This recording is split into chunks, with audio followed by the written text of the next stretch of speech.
Communication, marketing, recrutement. Vos besoins ont des solutions vidéo avec Décideur TV, le studio. Bonjour à tous et bienvenue dans notre duplex bourse du lundi 13 janvier 2014. On se connecte tout de suite avec la salle des marchés de Bourse Direct et notre expert Thomas Mont-Saint-Jean. Bonjour Thomas. Bonjour Nicolas.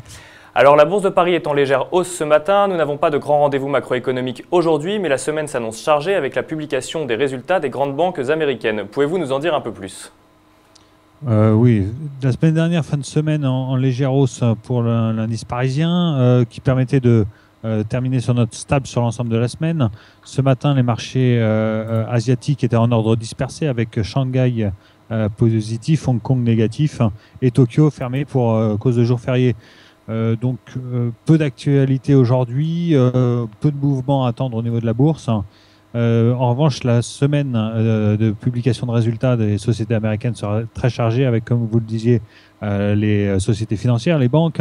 On aura notamment JP Morgan, Bank of America, Citigroup, Goldman ou encore Morgan Stanley. Et puis quelques autres rendez-vous avec Intel et General Electric en fin de semaine qui seront également suivis. Donc les investisseurs seront vraiment focalisés sur l'actualité microéconomique et moins sur l'actualité macroéconomique que par les semaines passées. Alors dans ce contexte assez calme, quels sont les supports et résistances à surveiller aujourd'hui ? Alors, la zone 4255 nous indique toujours que un biais plutôt baissier. Les premières résistances 4275, 4292, support à 4233 avant 4190. Le marché devrait quand même rester dans un trading range très étroit. Et au niveau des valeurs maintenant, je crois que vous vouliez nous parler de Peugeot et Alcatel. Oui, deux valeurs qui se distinguent sur le marché. Peugeot est en hausse de 8% aujourd'hui.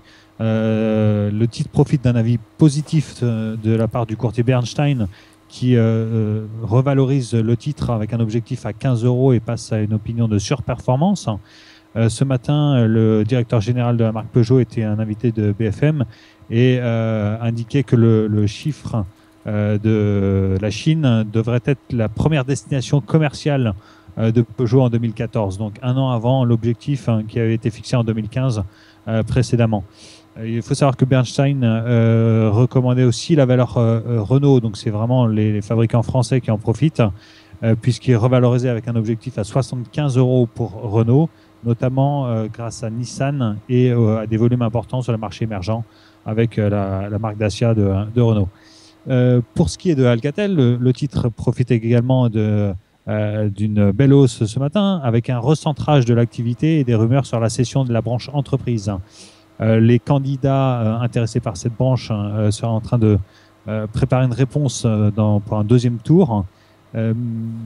Michel Combes avait déclaré en décembre qu'il souhaitait finaliser cette cession avant le mois de juillet et on évoque un montant de l'ordre de 250 millions d'euros qui s'est bien perçu par le marché.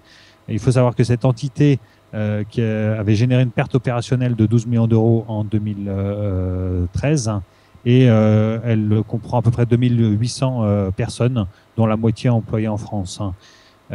C'est une partie qui avait déjà été en vente en 2011, mais le contexte économique n'avait pas été favorable et Alcatel a été obligé de faire marche arrière dans le cadre de cette vente. Donc là, ça semble être sur de très bons rails et le marché apprécie. Et on se tourne maintenant vers Wall Street qui a clôturé en baisse vendredi soir. Les chiffres de l'emploi tant attendus n'ont finalement pas eu l'impact escompté. À quoi peut-on donc s'attendre à l'ouverture cet après-midi ?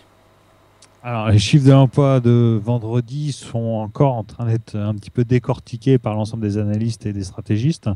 Il faut savoir que le taux de chômage qui est ressorti vendredi est ressorti à 6,7% alors que tout le monde attendait une stagnation autour de 7%. Donc un taux de chômage qui baisse aux États-Unis et qui s'approche du seuil de 6,5% qui avait été fixé par la Fed. Et puis, parallèlement, les créations d'emplois, en revanche, ont été bien inférieures à ce qu'on attendait, puisqu'on a eu un chiffre de 74 000 créations d'emplois, alors là où on attendait 193 000 créations. On est très loin de l'objectif. En revanche, le chiffre de novembre a été revu en hausse à 241 000 créations. Donc, moins de créations qu'attendu, mais un taux de chômage qui s'améliore. On en déduit en fait qu'il y a un certain nombre de chômeurs qui ne se sont pas réinscrits Alors certains évoquent des conditions météo défavorables, d'autres des investisseurs des chômeurs hein, qui ne se sont pas réinscrits et qui sont purement et simplement supprimés des listes. Il faudra un petit peu de temps pour décortiquer tout ça. C'est des chiffres qui sont susceptibles de grosses révisions. Donc, finalement, le chiffre a pesé un petit peu sur la bourse vendredi soir. Et puis, Alcoa qui a publié ses résultats, qui souffrait avec 5,40 de baisse vendredi. Une lourde perte, 2,34 milliards de dollars de perte, hein, notamment dû à des charges de dépréciation. Donc, la première grosse société à publier. C'est plutôt négatif. Hein. On surveillera les autres toute cette semaine. Merci beaucoup Thomas pour toutes ces précisions. On se retrouve demain pour un nouveau duplex. En attendant, très bonne séance à tous et à demain.